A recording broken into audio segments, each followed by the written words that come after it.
Market की long term की बात करते हैं। हमारे साथ स्टूडियो में सौरभ मुखर्जी जुड़े, founder and CEO of मार्सलस investment managers, देश के बड़े फंड मैनेजर्स में से गिने जाते हैं।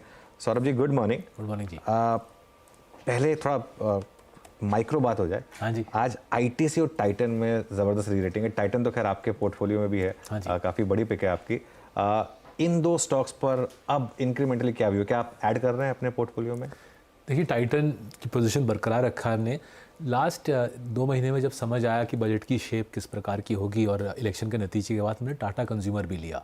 सो नेस्ले था हमारे पास, टाटा कंज्यूमर लिया और येस्टरडे राइट्स इशू भी उनका आया। मेरे ख्याल से हम राइट्स इशू में सब्सक्राइब भी करेंगे। सो कंज्यूमर की जो कंजम्पशन की जो उछाल आएगी वो कुछ हद तक ऑलरेडी आ चुकी है। मेरे ख्याल से कुछ डेटा ऑलरेडी दिख रहा है। एंड एफएमसीजी स्टॉक्स के लिए आई थिंक अच्छा माहौल बनेगा। बरसात अच्छी रही बजट में, जैसे आपने कल देखा, अच्छी कंजम्पशन को बूस्ट रही।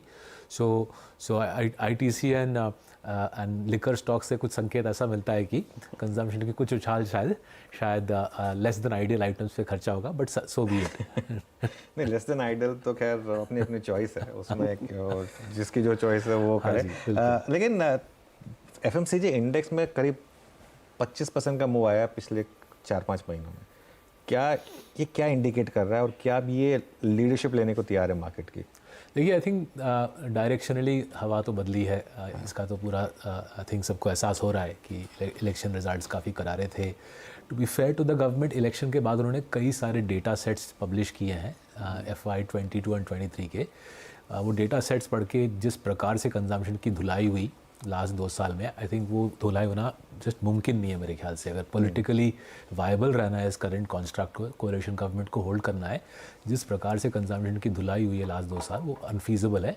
एंड देयरफॉर आई थिंक जो मार्केट जो आपको संकेत दे रहा है, जो आप कंजम्पशन एफएमसीजी की आप मूव की बात कर रहे हो, वो सजेस्ट कर रहा है कि कंजम्पशन बॉटम आउट कर चुका है।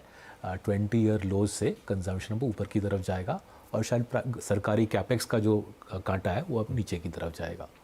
इसमें मैं बस एक और मिसिंग पार्ट कंप्लीट करना चाहता हूँ।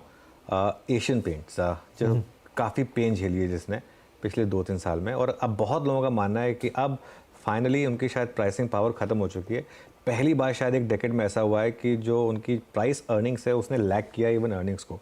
और मैं पढ़ रहा था कि सिर्फ 3% के टॉप लाइन ड्रॉप पे 25% तक का EBITDA ड्रॉप, तो क्लियरली यहाँ पर प्रेशर है। लेकिन आप क्या अभी भी इसमें फुल्ली इन्वेस्टेड हैं या ऐड कर रहे हैं यहाँ पर? हाँ जी, तो हमारा बहुत बड़ा पोजीशन है, 8-9% हमारी पोर्टफोलियो की होगी। सो देखना चाहिए किस लिए अर्निंग्स ड्रॉप हुई। सो अर्निंग्स इसलिए नहीं ड्रॉप हुई कि उनकी प्राइसिंग ड्रॉप हो गई। इन्होंने 18% से हेड काउंट बढ़ाया लास्ट ईयर, राइट। अब सोचिए, निफ्टी कंपनी 18% से हेड काउंट बढ़ाई, एनुअल रिपोर्ट से मैंने पढ़ा। ओके। सो कुछ तो चाल चलने वाले हैं ये लोग। अब वो क्या चाल चलेंगे उन्होंने मेरे को फ़ोन करके बताया। हाँ जी, 18% से पूरी वर्कफोर्स बढ़ाई है, सेल्स फोर्स नहीं, पूरी workforce. 18 I haven't in my career seen a Nifty company grow head count by 18%, right. In a way सरकार को खुशी होगी एम्प्लॉयमेंट की क्रिएशन, राइट। तो कोई तो यहाँ पे गेम आने वाला है। वो गेम क्या है हम भी एक्चुअली समझने की कोशिश कर रहे हैं, अनुज। बट ये लोग स्ट्रैटेजी के राजा हैं। एंड इंटरेस्टिंगली इसके बावजूद 18% से हेड काउंट बढ़ाने के बावजूद और 20-25% से पेरोल बढ़ाने के बावजूद अमित सिंगले जी डटे हुए हैं कि 19-20% की EBITDA मार्जिन आएगी, right. And he is not a man who says these things lightly. बार बार उनसे पूछा गया 1Q रिजल्ट्स के बाद कि ऑपरेटिंग मार्जिन आपकी धसेगी या नहीं, and he is very clear कि ऑपरेटिंग मार्जिन पिटने नहीं वाली है। सो कुछ तो होने वाला है यहाँ पे। इस कंपनी की ऑपरेटिंग ट्रैक रिकॉर्ड लास्ट 40 साल में शानदार है। तो हम अभी भी लेके बैठे हैं। मैं काफ़ी इंट्रीग था कि 1Q रिजल्ट्स के बाद भी स्टॉक पिटी नहीं, and that's also an indication. दोनों क्वार्टर के बाद, पिछले क्वार्टर के बाद भी बहुत ज़्यादा नहीं गिरा, मतलब गिरने के बाद रिकवर हो गया। जैसे आप बोल रहे हो, अगर आप बजट पे वापस जाओ, अगर आप सारे हाउसिंग स्टिमुलस को ऐड करो, अलग अलग दिशा से, कुछ अर्बन को दिया, कुछ रूरल को दिया, मेरे ख्याल से PM आवास, अलग अलग हाउसिंग स्टिमुलाई को ऐड कर लो, करीबन 1 लाख करोड़ एक्स्ट्रा फेंका जाएगा हाउसिंग बिल्डिंग मटेरियल्स पे, कंस्ट्रक्शन मटेरियल्स पे। उसका कुछ हिस्सा तो पेंट पे जाएगा ही, और इस कंपनी के पास आधा पेंट का मार्केट है। सो कमाल का आई थिंक इंट्रीगिंग खेल चल रहा है, Birla opus versus Asian paints. और चेस के अलग अलग मूव्स चल रहे हैं बोर्ड पे। हम लोग बाहर से कुछ चेस के मूव्स देख रहे हैं और समझने की कोशिश कर रहे हैं आगे क्या होगा। ये क्या वो वाला चेस का मूव होगा, मतलब क्या विनर टेक्स ऑल होगा इसमें यहाँ पर? नहीं जी, आई थिंक इनफ जगह है जो इन्फॉर्मेटिव पेंट इंडस्ट्री का 1/3 हिस्सा अभी भी इनफॉर्मल है। छोटे छोटे पेंट कंपनी, अभी भी मेरे को आश्चर्य होता है। अगर मैं हाल ही में देहरादून गया, देहरादून में एक लीडिंग ब्रांड जिसका नाम हमने कभी मुंबई में सुना ही नहीं है, उस इलाके के, उत्तराखंड इलाके का लीडिंग ब्रांड है। तो ऐसे छोटे प्लेयर्स से आई थिंक मार्केट शेयर छीना जाएगा। कुछ हद तक बिरला ओपस करेगा, कुछ हद तक JSW करेगी, जेम पेंट्स करेगा, एशियन पेंट्स करेगी। वीरू को पता होगा शायद उसका नाम। मैं सेल्स फोर्स का शब्द मेरे जानते जहन में इसलिए आ गया क्योंकि मेरा मित्र जो है वो एशियन पेंट्स में, तो सेल्स फोर्स में है, दैट्स व्हाई आई एम। अच्छा, ये कंपनी वो है अनुज जिन्होंने मई 2020 में पहली बार सैलरी हाइक किया था। हाँ जी, कोविड के टाइम पे इकलौती कंपनी जिन्होंने सैलरी हाइक की थी, मुझे याद है अच्छे से, बिल्कुल। लंबा खेलते हैं, बड़ा खेलते हैं, आराम से खेलते हैं इनके साथ हम। ओके, अच्छा सौरभ जी, अब इस बार की अर्निंग्स में जो आपने आईटी में नंबर्स देखे हैं, स्पेशली सारी कंपनियों के नंबर्स में BFSI, अब ये जो BFSI यूटर्न ले रहा है, और TCS के केस में कई क्वार्टर्स के बाद उन्होंने हेडकाउंट्स को ऐड किया, जो उसका जिक्र आपने एशियन पेंट्स के संदर्भ में भी कहा, आईटी को आप कैसे रीड कर रहे हैं इस वक्त? सो देखिए, मेरे ख्याल से ऑर्डर बुक तो मोटा था ही, काफ़ी क्वार्टर से था। US इंटरेस्ट रेट का टर्न आता ही होगा। All the indications from the federal reserve are कि US इंटरेस्ट रेट की कटौती शुरू होने वाली है। जो लास्ट 2 साल से हम सुन रहे हैं कि फॉर्चून 500 कंपनी के CEO उस दिन अपने ऑर्डर बुक को धंधे में तब्दील कर देंगे जब US की रेट कटाई शुरू होगी। So I think IT companies के हाई प्रोबेबिलिटी है कि आने वाले क्वार्टर्स में IT कंपनीज़ के रिजल्ट्स में सॉलिड उछाल दिखेगी। To be fair to all of these companies, उनके CEOs ने काफ़ी साफ साफ बोल दिया है कि एक पिकअप दिखेगी। हमने पहली बार शायद मेरे करियर में हमने एक मिड टियर IT फर्म जोड़ा है हमारे पोर्टफोलियो में। कंपनी का नाम है कोफोर्ज। तो 1 महीने पहले से हमने कोफोर्ज में पोजीशन बनाना शुरू किया, क्योंकि हमने मिड टियर IT में देखा 6 साल से जो यहाँ के CEO हैं 6 साल से अच्छा काम कर रहे हैं। स्पेसिफिकली ये फोकस्ड है एसेट मैनेजमेंट पे, इंश्योरेंस पे और ट्रैवल इंडस्ट्री पे। तीनों industries are procyclical and AI पे और क्लाउड पे इनकी स्पेसिफिक फोकस है। सो कोफोर्ज लास्ट 1 महीने पहले ऐड किया, कंपनी ने एक एक्विजिशन किया था हाल ही में। मेरे ख्याल से ये हमारा तरीका रहेगा मिड टियर IT के उछाल को प्ले करने का। ये अच्छा, ये US में रेट कट की बात आपने करी, ट्रंप का आना ये एक क्या एक्स्ट्रा ऑर्डिनरी प्रेशर डालता है जो रेट कट की प्रोसेस होती है उस पर? आई थिंक वैसे ही प्रेशर मेरे ख्याल से वहाँ हर एक सेंट्रल बैंक चीफ पे पूरी दुनिया में, टू बी फेयर, वहाँ इंडिया में हो, यूरोप में हो, अमेरिका में हो, रेट कट का प्रेशर बरकरार है। ECB ने तो ऑलरेडी हाथ ऊपर करके रेट कटिंग शुरू कर दी है। आई थिंक फेडरल रिजर्व अगले महीने या अगस्त सितंबर में फेडरल रिजर्व का भी सिलसिला शुरू हो जाएगा। फॉर ऑब्वियस रीजन चारों तरफ से ज़बरदस्त पॉलिटिकल प्रेशर है कि भैया ब्याज दर को काटो और इकोनॉमी को उछाल दो एक। अच्छा, 2 और स्टॉक्स की बात करते हैं। एक दोनों बजाज ग्रुप से। हाँ जी, बजाज फाइनेंस और बजाज ऑटो, आई थिंक दोनों हैं शायद आपके पोर्टफोलियो। नहीं जी, हमारे पास सिर्फ बजाज फाइनेंस। जैसे बजाज फाइनेंस की बात करते हैं, क्या बहुत सीवियर अंडर परफॉर्मेंस अब हम देख रहे हैं कुछ लीडिंग स्टॉक्स में, जैसे बजाज फाइनेंस उनमें से एक है। कल के नंबर्स आए, उसमें भी जो एनालिस्ट कम्युनिटी है उसने थोड़ा थम्स डाउन टाइप का ही दिया है। आज स्टॉक में प्रेशर है। आपने किस तरीके से देखा है इस स्टॉक को रिसेंटली? सो देखिए, लोन ग्रोथ में तो कोई त्रुटि है नहीं, ना तो इस क्वार्टर में है ना तो पिछले क्वार्टर में था। एंड रिमेंबर RBI के कुछ रिस्ट्रिक्शंस थे बजाज फाइनेंस के ऊपर करीब most of the quarter. I mean I think till pretty much the quarter ended जब RBI के रिस्ट्रिक्शंस हटाए गए। बिल्कुल। उसके बावजूद उन्होंने 30% लोन ग्रोथ दिखा दी। जहाँ पे एनालिस्ट कम्युनिटी को थोड़ी आशंका है इज़ कि नॉन परफॉर्मिंग एसेट्स थोड़े बढ़ गए हैं and as a result I think earnings growth 18-19% आई है। ऑनेस्टली गिवन बजाज फाइनेंस का track record, given Rajiv Jain का 16 साल का ट्रैक रिकॉर्ड, जहाँ पे स्टॉक कुछ आई थिंक 1500 गुना चला है, I wouldn't lose too much sleep about one quarter का प्रेशर ऑन अर्निंग्स। जो थोड़ा सा बारीकी से हम समझने की कोशिश कर रहे हैं सारे लेंडर्स के लिए कि निम प्रेशर बजाज पे भी आपने देखा है इस रिजल्ट्स में, निम प्रेशर किस हद तक आगे चलता रहेगा। HDFC बैंक इंटरेस्टिंगली निम नहीं टूटा। HDFC बैंक निम एक्चुअली इम्प्रूव हुई, बट वो आई थिंक एक्सेप्शनल बैंक है, एक्सेप्शनल लेंडर है। अगर इंटरेस्ट रेट्स की कटौती शुरू हो गई तो ये निम प्रेशर कुछ हद तक मेरे ख्याल से रिलीज़ होगा। अगर नहीं कटौती शुरू हुई, लिक्विडिटी का सिचुएशन टाइट रहा, तो मेरे ख्याल से given the softness in the economy lenders को शायद थोड़ा सैक्रिफाइस लेना पड़े अपने निम में to keep the growth engines running.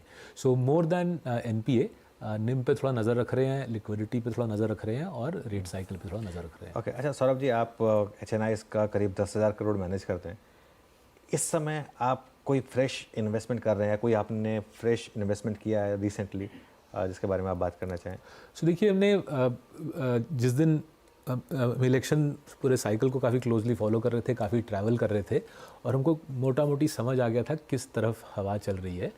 सो हमने थ्रू मार्च अप्रैल में रूरल ओरिएंटेड स्टॉक्स पे पोजीशन बनाना है। सो आयशर मोटर्स पे पोजीशन बनाया है, गोदरेज एग्रोवेट पे काफ़ी बड़ा पोजीशन बनाया। फिर जब इलेक्शन रिजल्ट्स आए, एज आई सेड, तब समझ आ गया कि अब कंजम्पशन को तो बूस्ट मिलना ही पड़ेगा। इसलिए टाटा कंज्यूमर पे हमने 1 महीने पहले से पोजीशन बनाना शुरू कर दिया। जो थीम हम करीबन 2 साल से निवेश कर रहे थे वॉज वुमेन ओरिएंटेड स्टॉक्स। तो ट्रेंड 1 साल पहले बड़ा पोजीशन बनाया था, नेस्ले पुराना पोजीशन है हमारा। और लास्टली पीएम आवास, वी ऑलवेज फेल्ट पीएम आवास एक ज़बरदस्त स्कीम है।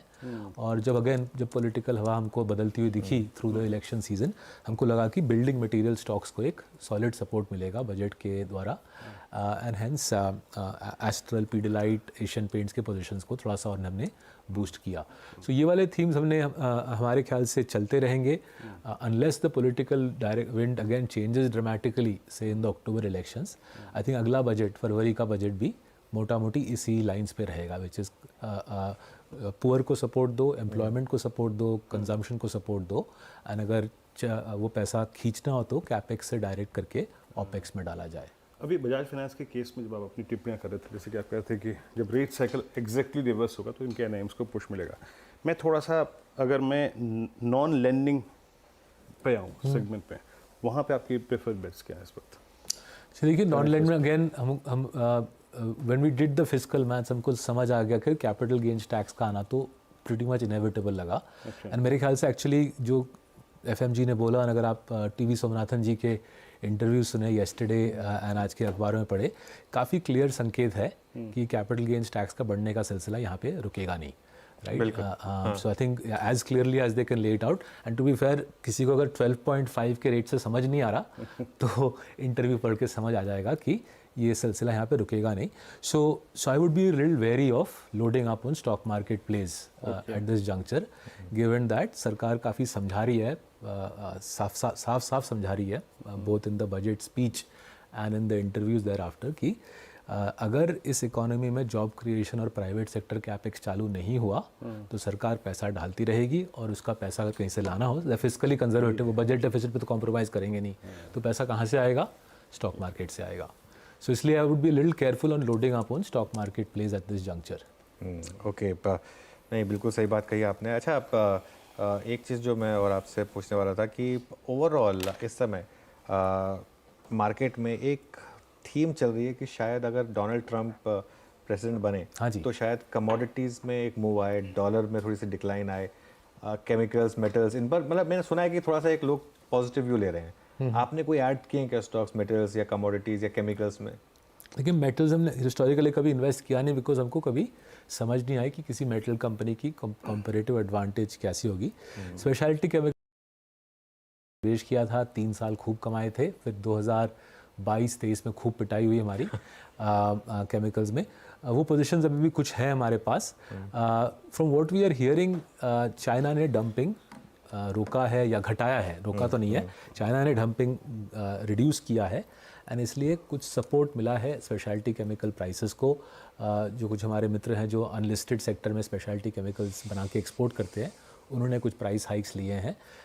अगर ये ऐसा सत्य में है कि चाइना की dumping sort of bottom out कर चुकी है, तो मेरे ख्याल से स्पेशलिटी केमिकल्स के भाव में कुछ इम्प्रूवमेंट मिलेंगे, and hopefully our investment such as alkyl amines and GMM Pfaudler को कुछ सहारा मिलेगा। अच्छा, एक लास्ट 1 मंथ के अगर मैं न्यूज़ फ्लो को देखूं सौरभ जी, एक और चीज़ रही, कुछ स्टेट गवर्नमेंट्स ने EV और स्पेशली हाइब्रिड को काफ़ी पुश देने की कोशिश की, एडवांटेज बायर को। आप इस वक्त ऑटो को कैसे रीड करें, specially I think with in this passenger vehicle segment? आपका टेक या कोई स्टॉक ऐड किया? तो पहला मेरे को बहुत दिलचस्प लगा कैसे हवा बदली from pure EV to hybrid, वो मेरे को बहुत दिलचस्प लगा। ये एग्जैक्टली जो कंज्यूमर का टेस्ट था उसके ऊपर मेरे ख्याल से आधारित हुआ है ना? लेकिन सरकार ने ड्यूटी स्ट्रक्चर, वो टैक्स रिलीफ बहुत ज़बरदस्त घुमाया। Till a year ago I think hybrid पे कोई सोच भी नहीं रहा था। हाँ, कोई रिलीफ भी नहीं प्राप्त थी। अच्छा, ये आप मानते हैं ये उस वक्त मारुति की दूरदर्शिता थी कि उन्होंने तब भी हाइब्रिड पे फोकस किया है? तो आई थिंक मारुति या बोले या टोयोटा बोले एट अ ग्लोबल लेवल। सो मेरे को काफ़ी दिलचस्प लगा कि टिल एक करीबन 1 साल पहले पूरा टैक्स स्ट्रक्चर एंड पूरा सरकार का इंसेंटिव स्ट्रक्चर ईवी के पक्ष में था, हाइब्रिड के विपक्ष में था, अगर ऐसे बोले तो। और अभी वो हवा बदल गई है, जाहिर है मारुति को फ़ायदा रहेगा इसका। We don't own Maruti in the portfolio, but have to say office में काफ़ी बातचीत चली लास्ट 1 साल इस मुद्दे पे कि हवा मारुति के पक्ष में है, हाइब्रिड के पक्ष में है। एंड आई थिंक आप ठीक बोल रहे हो कुछ हद तक। अगर हमारे देश में ईवी इंफ्रास्ट्रक्चर उतनी फटाफट बनेगी नहीं, जो सब बैटरी चार्जिंग इंफ्रास्ट्रक्चर है, तो it does make sense from a buyers perspective कि बायर बोले कि मैं हाइब्रिड लेता हूँ, अगर बैटरी ख़त्म हो जाए I switch to conventional fuel. So उस नज़रिए से देखें तो अनलेस कुछ रैपिड तरीके से ईवी का चार्जिंग स्ट्रक्चर का रोल आउट हो, हाइब्रिड का इंडिया में आगे चल के बड़ा बनना is a logical construct. That being said, हमने ट्यूब इन्वेस्टमेंट्स में दबा के इन्वेस्टमेंट किया है। One of the reasons we like tube is उनके जो ईवी के 4 प्लेज हैं, EV 3 wheeler, EV light truck, EV heavy truck and EV tractor. हमको वो कॉन्स्ट्रक्ट पसंद है, and we are hoping out of the से 4 plays that they have made on EV, hopefully if 2 work out we can make significant amount of money from हमारा tube investments का निवेश। तो EV बड़ा बनेगा इंडिया में, इसकी तो कोई दो राय नहीं है। कार्स में 4 व्हीलर्स में direction of travel seems to be hybrid पहले, फिर ईवी, बट 2 व्हीलर्स और 3 व्हीलर्स में लग रहा है कि फटाफट हम ईवी की तरफ चले जाएंगे। ओके सर, बहुत बहुत शुक्रिया आज हमारे साथ। जस्ट एक क्विक डिस्क्लेमर, इन सारे स्टॉक्स में मेरा निवेश है, मेरे माँ बाप का निवेश है और हमारे 7000 क्लाइंट्स का निवेश है। वो आपका स्टैंडर्ड डिस्क्लेमर ठीक है, देना पड़ता है, देना भी चाहिए। हमें रट गया है वैसे अब। Thank you so much. बिल्कुल देना पड़ता है। चलिए अब थोड़ा आगे बढ़ते हैं और कुछ